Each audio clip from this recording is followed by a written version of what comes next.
एक आतंकवादी कह रहा है कि मैं भी मर जाता तो अच्छा रहता। यह आतंकवादी है मसूद अजहर। वैसे अनुमान लगाया जा रहा है कि मसूद अजहर की ये मुराद जल्द ही भारत पूरी करेगा, यानी कि वो भी मारा जाएगा। आज की इस रिपोर्ट में हम आपको बताएंगे कि इस आतंकी को जल्द से जल्द खत्म करना क्यों जरूरी है और भारत से इसकी पुरानी दुश्मनी के क्या हैं किस्से।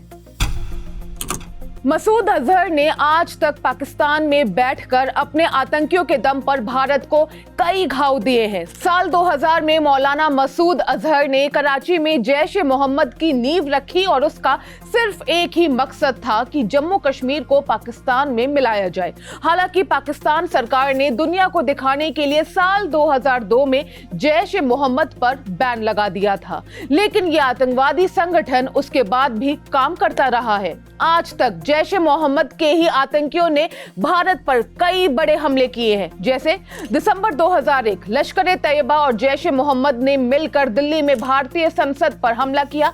इस हमले में 14 लोगों की मौत हो गई थी। जनवरी 2016 जैश-ए-मोहम्मद ने पठानकोट एयरबेस पर हमला किया। इस आतंकी हमले में भारतीय सुरक्षा बलों के 3 जवान शहीद हो गए थे। सितंबर 2016 की बात करते हैं। जैश-ए-मोहम्मद के आतंकवादियों ने जम्मू कश्मीर के उरी में सेना पर बड़ा आतंकी हमला किया। इस आतंकी हमले में 19 जवान शहीद हो गए थे।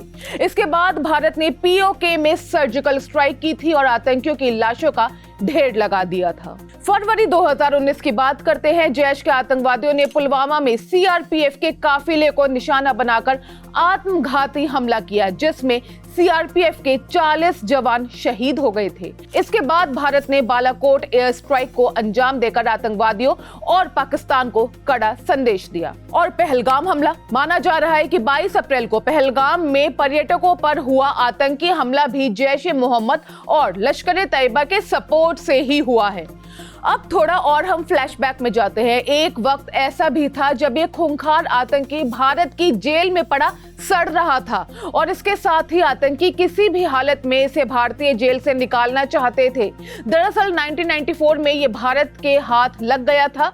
पुर्तगाल के फर्जी पासपोर्ट की वजह से भारत इसे पकड़ पाया था और ये भारत की जेल में पड़ा सड़ भी रहा था। लेकिन साल 1999 में भारत के एक विमान को इसके आतंकवादियों ने नेपाल से हाईजैक कर लिया। इस विमान का नाम था IC-814। आतंकवादी एयर इंडिया के इस विमान यानी कि IC-814 को हाईजैक करके कंधार यानी कि अफगानिस्तान ले गए। आतंकवादियों ने विमान को छोड़ने के बदले मौलाना मसूद अजहर को छुड़वा लिया और इसके बाद तो जैसे इस आतंकी को दूसरा जन्म ही मिल गया भारत के खिलाफ साजिशें रचने का। लेकिन आज है 2025 और आज ये आतंकी अपने इसी दूसरे जन्म की मौत की भीख मांग रहा है। कह रहा है कि काश मुझे भी मार ही डालते।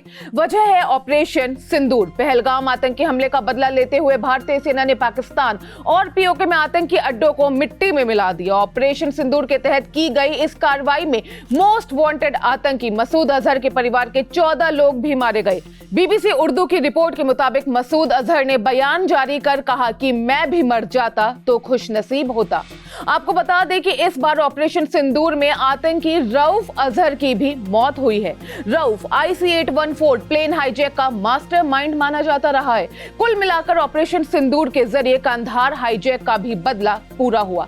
यह आतंकी मसूद अजहर का छोटा भाई था और अब कयास लगाए जा रहे हैं कि जल्द ही मसूद अजहर का भी खेल खत्म होगा और पाकिस्तान से आतंक की सफाई का बुनियादी कदम भी पूरा होगा। अब जाते जाते आपको बता दें कि आतंक के सरगना का जन्म 1968 में पाकिस्तान के पंजाब प्रांत में हुआ था। इसने भारत के अलावा अमेरिका और कनाडा जैसे देशों में भी आतंकी हमले करवाए हैं। खैर, अब उम्मीद लगाई जा रही है कि जब ऑपरेशन सिंदूर शुरू हो ही गया है तो इस आतंकी को भी जल्द से जल्द इसकी 72 हुरों के पास भेज ही दिया जाएगा। आपकी क्या राय है जरूर बताइएगा कमेंट बॉक्स में। मैं हूं गरिमा, आप देख रहे हैं जी स्विच।